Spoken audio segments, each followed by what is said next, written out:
58 రోజులు త్యాగం. డిసెంబర్ 15 58 అడుగుల విగ్రహం అమరావతిలో మొట్టమొదటి మెమోరియల్ పార్క్. అదే సమయంలో 58 అడుగులు ఎత్తుండే ఏకైక విగ్రహం మొట్టమొదట అమరావతిలో ప్రజా రాజధానిలో వస్తుందని చెప్పి కూడా నేను మీకు తెలియజేస్తున్నా.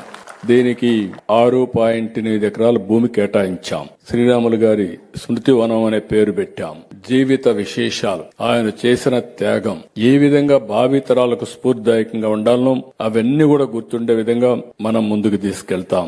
ఈ రోజు మీరు ఒకసారి చూస్తే ఎంతో మంది ఎన్నో మాటలు మాట్లాడతారు గాని పొట్టి శ్రీరాములకి గుర్తింపు తెచ్చిన పార్టీ, మొట్టమొదటిగా గుర్తింపు తెచ్చిన నాయకుడు నందమూరి తారక రామారావు గారు. ఆయన మీరు చూస్తే ఆ రోజుట్లోనే 85లో తెలుగు యూనివర్సిటీకి, తెలుగు రాష్ట్రం కోసం త్యాగం చేసిన వ్యక్తి కాబట్టి పొట్టి శ్రీరాములు పేరు పెట్టి పొట్టి శ్రీరాములు తెలుగు యూనివర్సిటీ అని పెట్టి ఆయన గుర్తించిన మొదటి వ్యక్తి నందమూరి తారక రామారావు గారని చెప్పి కూడా మీకు తెలియజేస్తున్నా.